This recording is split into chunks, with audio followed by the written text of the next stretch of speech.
Assalamualaikum warahmatullahi wabarakatuh. Saya Putri Aprilia dari Program Studi Hukum Keluarga semester 6.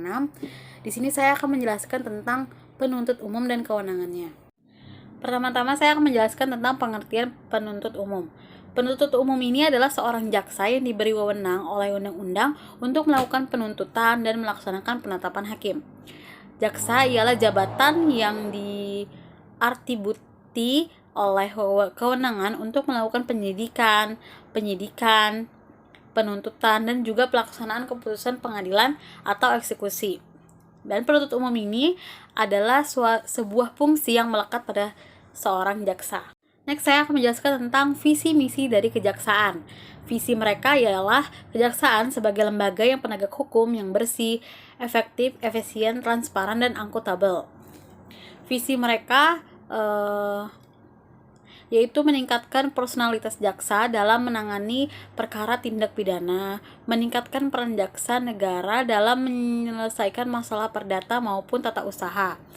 Yang ketiga yaitu mewujudkan upaya penegakan hukum memenuhi rasa keadilan masyarakat. Keempat, mempercepat pelaksanaan reformasi birokrasi dan tata kelola kejaksaan Republik Indonesia yang bersih dan bebas korupsi dan kolusi dan nepotisme. Tugas dari kejaksaan adalah melaksanakan kekuasaan negara di bidang penuntutan dan tugas lainnya berdasarkan ketentuan perundang-undangan serta tanggung jawab jalannya penyelenggaraan pemerintah dan pembangunan di bidang hukum. Oke, saya akan menjelaskan tentang fungsi kejaksaan. Yang pertama ialah merumuskan kebijakan teknis dalam kegiatan justisial pidana umum yang berupa pembinaan, pemberian bimbingan dalam bidangnya. Yang kedua ialah merencanakan dan melaksanakan dan mengendalikan kegiatan para penuntutan, pemeriksaan tambahan, penuntutan dalam tindak pidana dalam terhadap keamanan negara maupun ketertiban umum, tindak pidana orang dan harta benda, serta tindak pidana umum yang diatur dan tidak diatur dalam Kitab Undang-Undang Hukum Pidana. Yang ketiga ialah melaksanakan penetapan hakim dan putusan pengadilan, pelaksanaan pengawasan terhadap pelaksanaan keputusan lepas bersyarat dan tindakan hukum lainnya.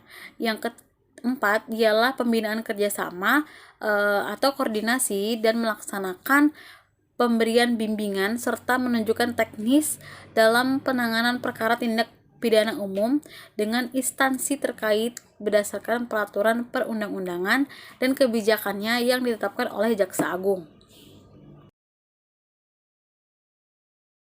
Kewenangan dan kedudukan kejaksaan.